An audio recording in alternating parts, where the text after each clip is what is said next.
What's going on, guys? Welcome back to the Broad Street Boys, and today we're doing one big Sixers free agency slash off-season episode here.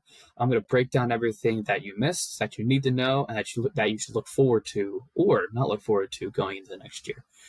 Super excited about this. It's just me today, which is totally fine because I can get into everything and just yap to myself, which I'm totally okay with. But yeah, we're going to go through the draft. We're going to go through free agency, and then we're going to talk about, some specific players going into the year. So this is a big outlook of just the offseason in general.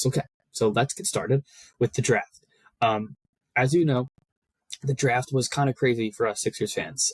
We all have PTSD from, years past, the Jahlil Okafors of the world, the Nerlens Noels of the world, and we ended up with the third pick. Which seemed at the time to be Ace Bailey. And I blogged about it. I was like, you need to take Ace Bailey and not VJ Edgecombe because Ace Bailey fits this team so much better. We already have so many VJ Edgecombe for like we need to take Ace Bailey. And a few weeks before the actual draft, Ace Bailey decides to cancel his workout with the Sixers and any interviews that he had with the Sixers, making it very obvious that he didn't want to come here. And then just for the cherry on top, through the first pitch out at the Mets game. So obviously the guy doesn't want to be here.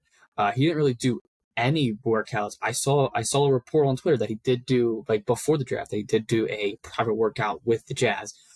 To my knowledge, that was the only team that he worked out with at all, which is just crazy for an 18, 19-year-old to have that much power. And I don't know who his agent is or who his agent thinks he is, but that is just crazy. Acting like you're above the league when you haven't even played in the league. You're not even drafted yet. Hopefully you get drafted. Obviously he has the talent, but just saying, very interesting for, a fan of someone that he doesn't want to be here. Just interesting to see that. And as soon as he did that, turned me off immediately because I can't tell you the amount of times that we've actually seen, a player of high caliber with the skills not want to be here, Ben Simmons or somebody that just didn't work out, and you end up feeling bad for them, like Markelle Fultz or any of those players that obviously didn't want to be here. So I immediately turned off them, and then I essentially had to do what I said I wasn't going to do in my blog and convince myself into the VJ Edgecombe hype and all that. And it's funny. Initially, I was obviously a guard. He's another combo guard, so he fits in the same, category almost as Maxey, Grimes, and McCain as combo guards that can play the point guard position, but also is mainly works really well off the ball, which is how the four of them were brought up in the league. Which initially I was like, and I said this in my blog, I was like, do I really want another one? The other three are great. Why would you not waste a pick, but pick somebody with that? But the more and more I watched, the more and more I not only kind of convinced myself that we needed this guy, but the more and more I fell in love with the prospect itself. You watch his clips, and he has things that you can't really teach. He has toughness. He has the just sheer athletic ability, and he plays amazing defense and amazing on and off ball defense, which I was very impressed with after watching tons of clips, tons of film, tons of just everything. Seeing him really pretty much terrorize everybody who played Baylor, and they actually won a game in March Madness too, which was pretty cool. Just to see him do that, I was like, this guy looks NBA ready, and it also, just going off of that, it also led me down into the path where I'm like, think about it. Maxey, McCain, and Grimes all can shoot the ball really well, all can score really well, and all have okay defense. VJ Edgecombe is everything that they aren't, and I kind of like that. He's everything that they aren't, in that he's by far the most athletic out of all three of those guys. He can dunk on you. He can just work around. The athleticism is just pure athleticism, and it's amazing. He probably plays better defense than all of them. Quentin Grimes is the one that might play better defense, but the fact that VJ is almost either almost or better than Quentin Grimes at defense now, and he's 19, that's ridiculous. And I can only imagine how much better his defense is going to get coming up here. So that was my thought, and in my head, I'm like, and I actually blogged about this as well after everything, and I mentioned, like, I feel like you could really teach shooting because he's not a great shooter. He shoots the three at only 34% in college. Hopefully that'll get better. It actually looked pretty good in the one summer league game, or the Salt Lake City League game that I watched, the one game that he played where he put up 28 points to 11 rebounds, which is awesome. Which is, he literally did everything that you would probably ask of him. He took a lot of shots, but if you're going to start, learning how to have the ball in your hand more, then let's do it right now. But he didn't shoot the three great in college, and that's fine. But at the same time, I feel like that's very coachable, and that's very, like, I feel like that number can only go up. I mean, obviously, I use this in my blog as well, but I would like to put out that, think of a guy like Brook Lopez, who on the Nets didn't really shoot threes at all, or even on like the Lakers didn't really shoot threes at all. And he was a really good, solid player. And then he went to the Bucks, and he's like, you know what? Let me add this next element to my game. And then Brook Lopez became what was from a pretty solid player to a top, I would say, 10 center in the entire league at one point, or maybe even top 5 in the East, because he added that 3-point range. I feel like obviously he's not a center, but I feel like it's very coachable shooting for any type of player like that. You can even take a guy like Obi Toppin. Obi Toppin did not used to shoot threes well, and all of a sudden we saw him in the finals hitting threes at a very high clip. It's coachable. You can get hot. You can get cold. I feel like that can be changed. It's the playmaking for me, like just the general, like, getting assists and all that. That does worry me a little bit about VJ. That's the only thing that I have on him that I feel like it'll get better, but just not so much better, if that makes sense. But at the same time, if you think about it, first of all, he thrived on the Bahamas team where he was not the primary ball handler. Even in an interview, they were talking about that, and he was like, yeah, I was probably like the fifth or fourth option on that team. And yet he still showed out, and he's really good off the ball movement-wise. I feel like, obviously, playmaking is important, but when you have Maxey, Embiid, McCain, Grimes, and Paul George on your team, someone's going to get lost in that. And I feel like he won't, but I feel like that playmaking, if he improves it, he'll only be a better prospect. So that's what I have on VJ, which makes me very excited. But yes, we do have not a guard problem. We also have too many guards, just not many point guards, if that makes sense. Like, Tyrese Maxey did not come as a point guard. He came into the league off of Kentucky as a shooting guard. So that's just something to keep in mind. Keep in mind, just something to think about in general. And now I like to also shift our, the draft thoughts to Janai Broome. Janai Broome, at first, I was like, why? I was like, why do we do that? Like, I didn't get that. I really wanted Morey to trade up to that 31st pick and pick the kid from St. Joe's, whose name is not in my mind right now, but he was really good and would be perfect. He was a power forward, and I was like, all right, well, like, what are we gonna do now? Like, and I wouldn't mind if they picked the guy out of Creighton, Ryan Kalkbrenner. Wouldn't mind him, but then he was picked a pick or two before the Sixers, and I was like, well, we'll see what they do. And then they picked Janai Broome, and I'm like, not that he's old, and I hate using that word when there's people coming out of college and they had such a successful college career. Janai Broome almost beat what actually leading Cooper Flag in National Player of the Year rankings for a decent amount of time at the beginning of the year until he got hurt. But Janai Broome is one of those guys with just such a great college career, and people don't really know how it's going to translate to the NBA, which makes sense because think about it. Like at Auburn, he had the ball in his hand a lot, which is why he was just getting 20 points, 10 rebounds consistently because he had the ball in his hand a lot. It's all about how he's going to need to learn how to work without the ball and how to make an impact either defensively or set really good screens or something like that when you don't have the ball. And the summer league could be really helpful for that. And I really like the one game that he played in because he was shooting. Because also in that senior year, he also learned how to shoot three at a higher clip. And I was just I watched his film a little bit, and I was overall more impressed than I thought it would be. He's also got really good footwork, which is cool. And he's at a position where don't have a whole lot of competition, so we could see him.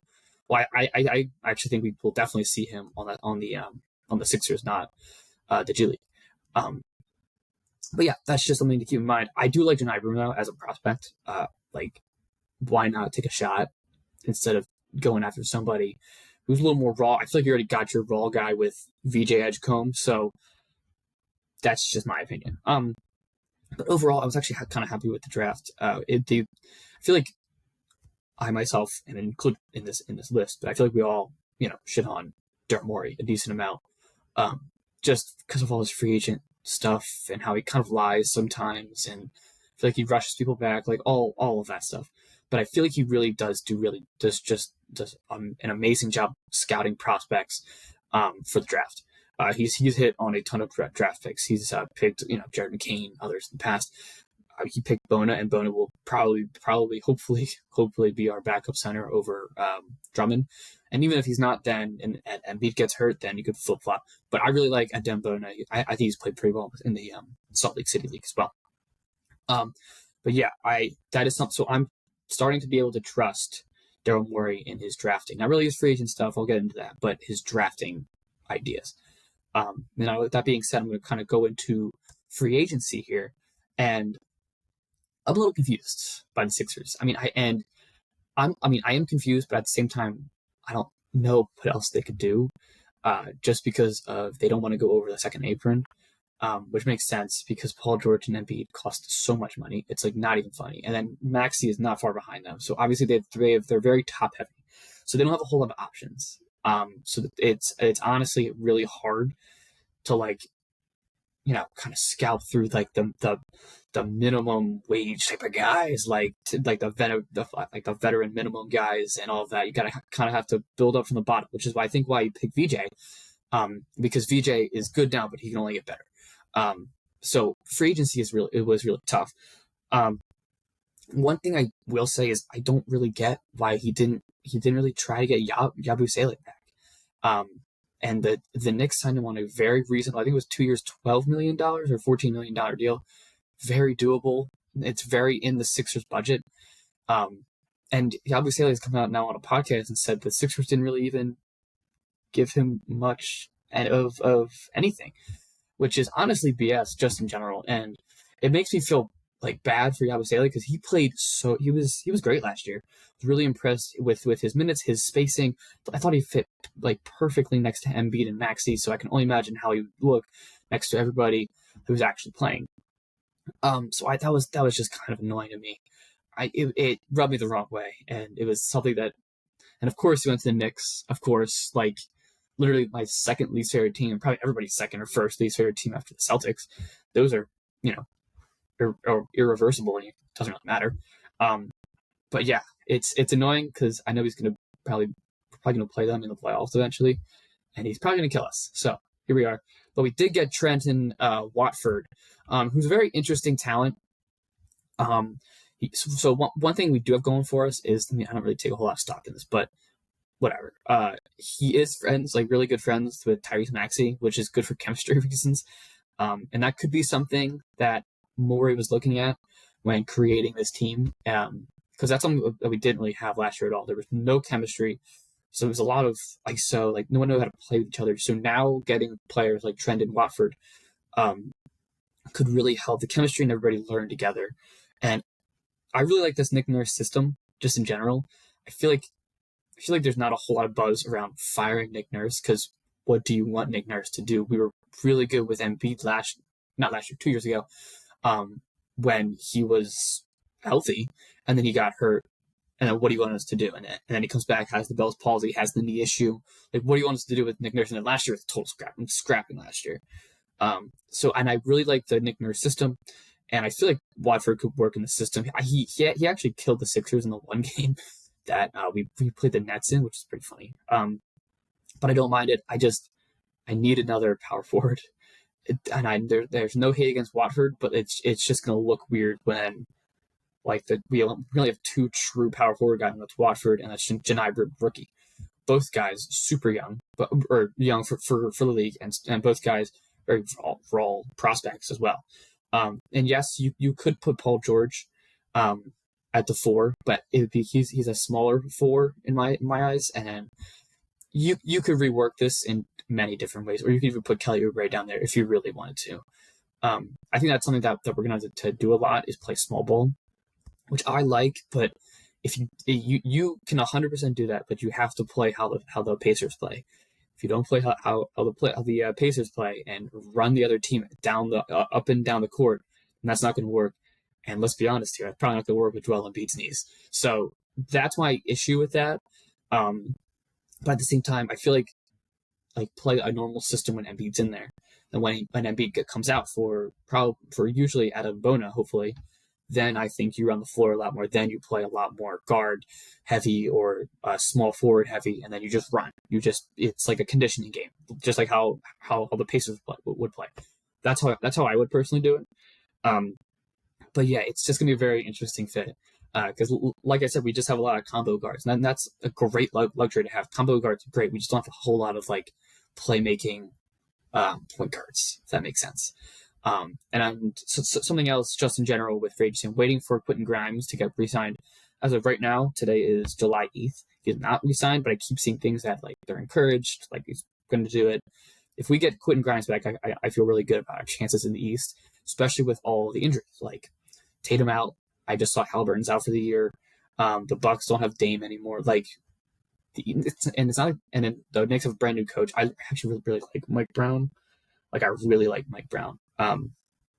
But it's a brand new coach, brand new system. We'll see how what happens. We'll see how Mikal Bridges plays when he doesn't play 50 minutes a game. Like it'll be interesting. Or if they change the ball handler from Brunson to everybody else, like there's definitely a lot of question marks with the Knicks. But that just kind of makes the East more wide open for the Sixers. And if we just stay healthy, and I know that's probably the worst saying that you could have, but just stay healthy is if this team just stays healthy, we will be a 1-3 seed in that East. And I'm not kidding. And if they learn how to play together in that nurse system, and like this could work. That's something that I also want to go into as well is the fact that Daryl Morey said that he was going to try to go young and try to go more into the developmental players in an interview that, or press conference, I think.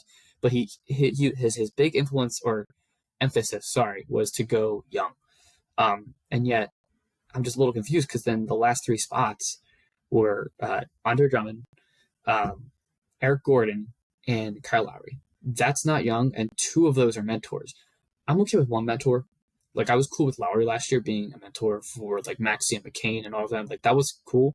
Probably really helped McCain's, like, his progression just in general, because Lowry's probably either breaking his balls or, helping him in general.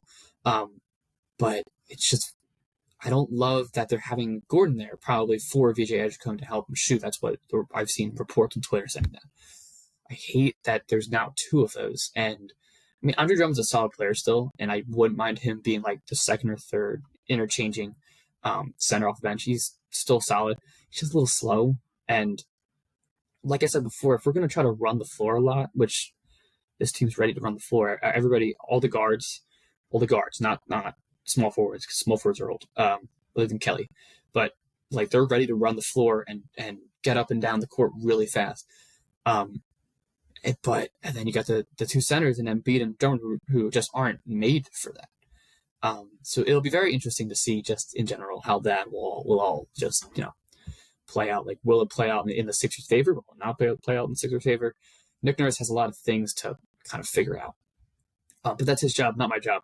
But I kind of see this offseason as a overall positive when Grimes comes in. Because if you re-sign Quentin Grimes, who was an absolute dog when he was basically by himself, putting up, like, if he was putting up, like, anywhere from 20 to 30, like, cool, but you're by yourself, right? But I'm talking, he was putting up anywhere from 30 to 50 points, and that is just unheard of for that guy. So just to see that and just to see the progression, we traded Caleb Martin and a second-round pick for him, and now he's progressing beautifully. If we signed him back, then I honestly see this offseason as an overall positive with our draft picks, with everything just in general. So yeah, and so now kind of moving away from the offseason, going into the actual season.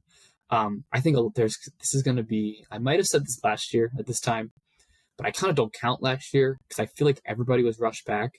Paul George has gone on record in saying that everybody was rushed back, and saying that, like, he was fully healthy, hyperextended his knee against the Hawks in the preseason. Yeah, preseason.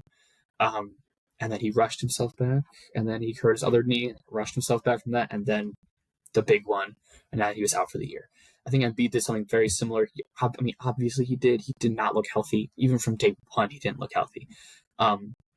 So I think I'm kind of scrapping last year just in general, being happy that we got VJ, moving on to this next year and carrying over what I said last year into right now and saying that this is probably the last year I'm giving Joel Embiid my unconditional love and my unconditional support because you are the face of the franchise. This is my last year. If you can't stay healthy, I don't care if it's like last year, which I don't think it's going to be, but if you can't stay healthy, not that I'm done, but like you need to show me things. It's now been so we didn't make playoffs last year, and the year before you were okay after you came back from the injury, and you just haven't looked the same. And I need to see something this year because there's a lot of rides on the health of Joel Embiid and the health of Paul George just in general. Paul George, I'm not even giving you unconditional support, and it is fully conditional because you've done nothing, zero in my eyes for the Sixers, other than talk about us on your podcast and have Jared McCain on your podcast. That's all I have to say. But those two are. It's tough because I really do like both of them as people. Like I feel like both of them are great dudes, but it's really hard to give you my unconditional support when you haven't done anything in 2 years. So that's just my opinion, but a lot falls on them because if they are hurt again, then that means Drummond Bona come in to play center, and that means Grimes probably has to play the small forward position, and then all of a sudden you're small and you're slow, and it's just a lot rides on them, and we're paying them so much money. And I have a weird feeling that if Paul George doesn't produce up into the trade deadline, and we're like right on the cusp, I see us trading him for something else. And I wouldn't hate that. But I don't want to trade Paul George because I want to see how good he can be. And I know he's an ISO player, and he has even the funny thing is with his podcast, I can almost directly quote him. Like he even said like he didn't really know his position like last year. And I get it. Like Embiid needs the ball. But if he just learns how to play off the ball, take what he can get, not force anything, just be Paul George, just more off the ball centered, then I feel like he'll be more successful. I feel like the Sixers will be more successful. And Embiid, I feel like you don't go away from what he was doing before. Embiid, until he's hurt again, I feel like you don't play him a whole lot, but when he's in, you need to give him the ball because he is. This is a crazy statement, but he's one of the like when he's fully healthy, he's one of the most gifted centers this league has ever seen, and I don't really care saying that. Like when healthy, Joel Embiid has shown us that he is just gifted in every single way. But it's just huge if that he is healthy, but this team rides and dies on Joel Embiid, and again, like I said, it's the last year of my unconditional support, and I feel like it's the last year, or even people are done giving that unconditional support. But not for me. This is the last year. So that's what I have on the two of those. And now for the overall outlook on the season, I think this team is going to be good. I don't know how good though. That's the funny thing, and I feel like a lot of Sixers fans probably agree with me, in that we haven't seen any of these players really play with each other. I think I saw the other day that Embiid, Maxey, and George played like 15 games together, and there were 7 and 8. I remember seeing that somewhere. But it's funny, I don't really take that because Paul George got hurt in one of those games, and Joel Embiid was not Joel Embiid last year. So that's going to be very interesting to see. But it really does ride or die on those three players, and just to see the progression of VJ Edgecombe. I'm thinking the starting lineup though is probably again, this is assuming Quentin Grimes comes back. I'm assuming it's going to be Maxey at the 1, Grimes at the 2, Paul George at the 3, Watford I think at the 4, and then Embiid at the 5. But I wouldn't be surprised if they move Paul George to the 4, and then put Grimes at the 3, and then played McCain at the 2. So that lineup would be Maxey, McCain, Grimes, Paul George, Embiid. I wouldn't hate that. It's a really like heavy scoring lineup. No one can really play defense on that, which is why I'd rather Watford in that situation.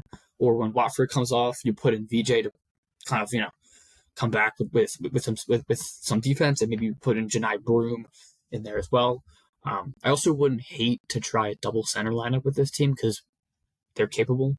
Bona kind of plays like a power forward in the sense of his spacing. Like I feel like he's super quick and super agile on his feet, and he moves really well. So he kind of plays like a power forward, but don't really play him like a power forward. Play him kind of like how the Thunder play Chet and Isaiah Hartenstein. Isaiah Hartenstein obviously runs pretty well, but doesn't run great. And that could be like the Embiid who plays center. And then you got Chet, who's running up and down the court, shoots threes and all of that. Bona doesn't really shoot threes quite yet, but I see him trying to adjust his. I'm not going to lie. Like, watching him shoot a free throw last year was hard to watch. But these past 2 games, I really liked his form from the free throw line. And he's starting to try to shoot threes more in the summer league. Genius, by the way. I don't know who's telling him to do that, but if you're going to try to improve on something, knowing that you're going to make the team, which he is, then try some new things. Someone who I completely just forgot about and I just thought of is Justin Edwards as well. Justin Edwards, I think, is going to be awesome. I think, actually, honestly, a really good lineup would be, and he plays okay defense. He's getting better. I think that's something that he's trying to improve on in the summer league / Salt Lake tournament that they're in. I really wouldn't mind if you want to go big, like bigger. I would go Maxey, Grimes, Justin Edwards, Paul George. They could be interchangeable. Like, I'm not quite sure who would play what, like small forward, power forward, but they could play either one. And Embiid at the 5. That would be a super interesting lineup because that gives you a whole lot of size because you have pretty much 3 small forwards on there. But Grimes I consider more of a combo guard. But you can go back and forth. I wouldn't hate that lineup, actually, the more I think about it. But I think Justin Edwards takes a big leap. He's been doing a ton of workouts with Maxey. He looks okay in Salt Lake, but if you remember, that's how he looked in the beginning of the year when he came up from the Blue Coats. He looked like a little shaky. Confidence wasn't really there, but I could see that he's trying to do more in the Salt Lake tournament. Obviously, it's against 2 games. So I'm not like taking a whole lot of stock, but the ball's in his hands a lot, which I like. Because imagine that like everybody else gets hurt again and he needs to carry us for like a game or 2. Like, I feel like he could do it. And I love his shot. He's a young guy. He's a Philly kid. Just re-signed him for 3 more years. I'm really excited to see what he has to offer. That's something to keep in mind. And if he just improves on defense, then I feel like he'd be great because he shoots 3 pretty well, creates his own shot, drives to the hoop. It's that defense that he needs to improve on, and I think he could do it. And overall playmaking as well, not turning the ball over, getting more assists, getting people open, passing to a spot. So that's kind of my idea with him. But overall, like I know everybody's like, oh, here comes the Sixers again. I really am excited about this year. Probably because this is going to make, I don't know if this can make a whole lot of sense, but I'm probably excited because of the lack I saw last year, because I feel like I still have that excitement from last offseason with the 3 main stars playing together. And then we actually improved younger guys wise. Like, now we know what we have with McCain. And yes, he might not be, but I feel like McCain's going to come back from that injury just like how he was. Obviously, it was an ACL tear. I feel like he's going to come back, be what he can be. And I almost feel like he got the injury because he was playing so much and running so much. Like that one Orlando Magic game, he's like popping out for threes. He puts up 20 some points, 30 some points. Like, he's great. But I feel like when he doesn't have a ball in his hands every single time, he's going to have to learn that you need to take that shot and shoot it efficiently. So I'm super excited to see what we have in him. I just went on a whole rant about Justin Edwards, but I'm excited with him. But I'm super excited just in general. With this team, contrary to what everybody else thinks, everybody dreads this. But sometimes it's good to have these lulls and not to make the playoffs, because then that makes everybody more hungry. Like, Maxey was like tweeting on Twitter, like, need to get back and all of that. I remember him putting out something like that. And Joel Embiid's hungry. So I'm just excited in general for the season. I've been watching the games. I've been following Twitter and all that. So yeah, I really am excited. And I feel like we all should be too. And this is the last year that we should give Embiid and George our unconditional support. So that's what I'm going to leave you here with. Thank you all so much for listening to me today. Make sure to check out all the socials. I'm on pretty much everything. I've been posting a lot more on Twitter, but I'm really going to try to do a podcast a week just on anything. Like, the Sixers were way more prevalent this week and last week. And plus I haven't done a Sixers one in a while, so I figured I'd do this. But yeah, just keep an eye out for occasional posts on Instagram and everything. I made a graphic on the All-Star team and all that for the Phillies. So keep an eye out. I try my best when I'm bored and like, oh, let me make this, So yeah. So thank you all so much for watching.